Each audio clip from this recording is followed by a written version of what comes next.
No tópico passado, a gente começou a falar sobre o que é o amor saudável. E aqui eu quero trazer alguns elementos que são muito importantes na construção desse amor que eu tô falando, que ele é saudável.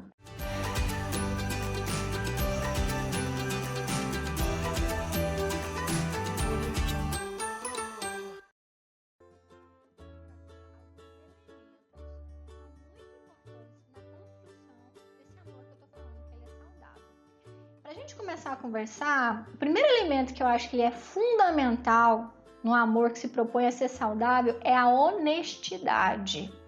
Em relações que não existe honestidade, não existe confiança.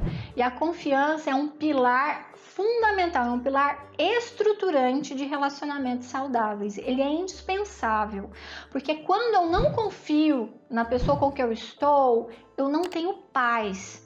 Se o relacionamento saudável ele vem numa proposta de trazer tranquilidade, estabilidade e paz, a ausência da confiança torna isso completamente impossível, né? É claro que algumas pessoas elas desconfiam, elas se mantêm com o pé atrás, mas elas conseguem manter o equilíbrio. Mas boa parte das pessoas, quando estão desconfiadas, elas ficam completamente desequilibradas. Isso desequilibra a relação completamente. Então, onde não existe confiança entre os parceiros, dificilmente vai existir saúde. Ah, mas eu gosto da pessoa, mas eu não confio nela. Aí você tem que avaliar essa desconfiança. Ela é sua, da sua história, tá? E por isso eu desconfio do outro, porque durante a minha história eu aprendi, por exemplo, que nenhum homem é confiável. E aí eu desconfio do outro, mas o outro não me dá motivos para isso. Ou se a desconfiança é do comportamento, muitas vezes, que o outro tem. Algumas pessoas, de fato, não são confiáveis. Aí, Luísa, como é que eu confio em alguém que não é confiável? Não confia. E aí o que você vai escolher é se você quer ou não estar numa relação onde você não confia do outro. Agora, uma coisa eu te garanto, dificilmente você vai conseguir sentir paz se você estiver numa relação com alguém que é desonesto. Então, aí é você que vai decidir. Outra questão também, elemento, importante do amor saudável é a prontidão. O que eu estou chamando de prontidão? É uma disponibilidade e abertura emocional para se envolver com o outro. Gente, para eu estar num relacionamento amoroso, eu tenho que ter uma abertura emocional. Primeiro, eu tenho que querer ter um relacionamento amoroso, né? Além de eu querer, eu tenho que permitir que o outro entre na minha vida, eu tenho que estar disposta a assumir compromisso, então eu tenho que ter uma postura de abertura para o outro. Se eu não tenho essa postura, vai ser muito difícil os relacionamentos fluírem. E se o outro também não tem essa postura, muitas vezes eu vou insistir com ele e ele não vai querer.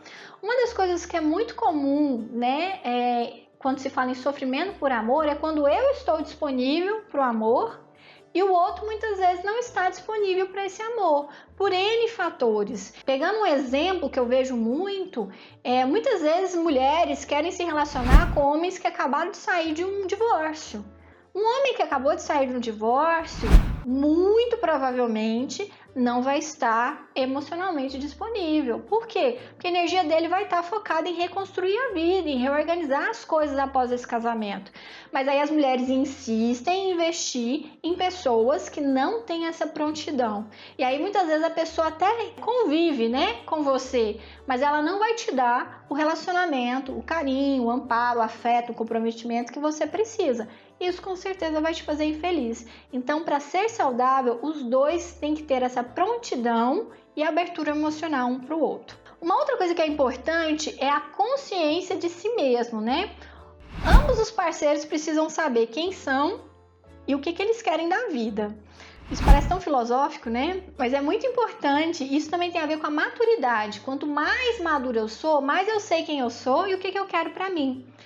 Pessoas que não sabem, que estão muito perdidas assim dentro da própria vida, têm muita dificuldade, não só de entender, quem elas de fato são, e muito menos de saber o que elas querem. E isso é ruim num relacionamento, Porque quando eu não sei o que eu quero, qualquer coisa serve para mim. Aí eu acabo envolvida em situações que no final não vão me fazer bem. Então essa consciência de quem eu sou e de o que eu quero para mim, para minha vida, ela é muito importante. Um outro elemento que eu também acho que é estruturante, né? Assim como eu falei da confiança, que é algo que estrutura o relacionamento saudável e que pouca gente tem, é a autoestima. Gente, o que eu tô chamando então da autoestima? Nós ainda vamos falar bastante da autoestima lá nos pilares. Mas só para dar um gostinho, né, do que eu tô chamando de autoestima, é quando ambos os parceiros se sentem bem em relação a si mesmos e eles têm segurança em relação ao próprio valor. Será que você tem isso? Você se sente segura que você é uma pessoa que vale a pena? Você se sente bem em relação a quem você é? Gente, a autoestima é tão importante. É interessante que a autoestima é uma coisa que todo mundo sabe que precisa, ninguém sabe o que é e dificilmente as pessoas investem em autoestima. E ela é um dos pilares estruturantes do relacionamento saudável. Eu preciso me sentir bem comigo. Eu preciso sentir que eu tenho valor, até para eu me posicionar diante dos vários relacionamentos que eu vou ter. Até para eu ter coragem, né, de sair desses relacionamentos, porque não correspondem ao valor que eu quero para mim. Então, não é possível, gente. Ou então, assim, eu ouso dizer que praticamente não é possível ter um relacionamento que seja de fato saudável quando você não investe na sua autoestima, tá certo? Porque você não vai ter esse senso claro de merecimento, senso claro de qual é o valor que você de fato tem. Uma outra coisa que também é muito importante, as pessoas têm dificuldade, elas patinam muito, é na habilidade de comunicação. A habilidade de comunicação parece uma coisa tão simples, mas as pessoas têm muita dificuldade de expressar o que elas de fato querem, ou expressar o que elas pensam, ou expressar o que elas sentem. E quando elas não têm essa habilidade, isso torna a relação tudo muito mais difícil, porque o outro não vai adivinhar, o outro muitas vezes não dá conta de ler nas entrelinhas, de ler a sua expressão, ou de ler, ou de adivinhar a sua insatisfação, se você não comunicar, né? Então, o que eu estou chamando de habilidade de comunicação? Eu consegui pedir o que eu quero. Então, se eu quero algo, gente, eu tenho que pedir.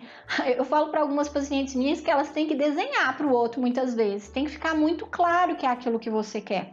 Só que eu posso aprender a pedir para o outro, mas se o outro não tiver disponibilidade ou não tiver vontade de atender o que eu quero, eu também tenho que ter a capacidade de conseguir as coisas por mim mesmo. Então, olha como eu preciso sempre ter um equilíbrio. Eu tenho que ser capaz de pedir para o outro o que eu quero, mas também capaz de realizar aquilo que eu quero por mim mesma. Esse equilíbrio é muito importante. Outro aspecto que envolve a capacidade de comunicação é a habilidade de brigar com honestidade. O que é brigar com honestidade? Gente, sempre vai haver conflitos, como eu disse. As diferenças tornam os conflitos reais nos relacionamentos. Então, relacionamentos saudáveis também vão ter conflitos e diferenças, tá? Só que num relacionamento saudável, eu sei expressar a minha insatisfação, eu sei expressar muitas vezes que eu não gostei sem atacar o outro.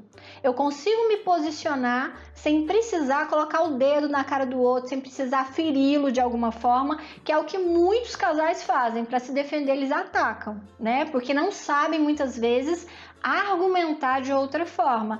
E quando eu ataco, eu acabo tornando esse relacionamento um relacionamento agressivo, um lugar hostil. Então, brigar com honestidade é uma habilidade importante. Outra coisa que parece também óbvia, mas que a gente tem muita dificuldade, é falar do que eu tô sentindo.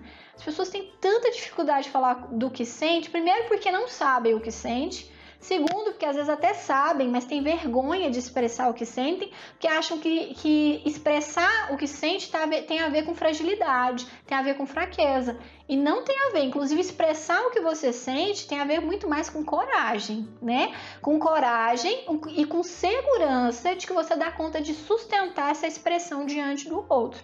E é muito importante que o outro saiba como é que você está se sentindo, porque às vezes ele está te provocando um mal-estar muito grande e ele não tem ideia nem dimensão de como isso é ruim para você. Gente, ele não vai adivinhar, tá? Às vezes algumas pessoas falam para mim, mas Luísa, isso é óbvio. Então aprenda uma coisa, o óbvio também precisa ser dito.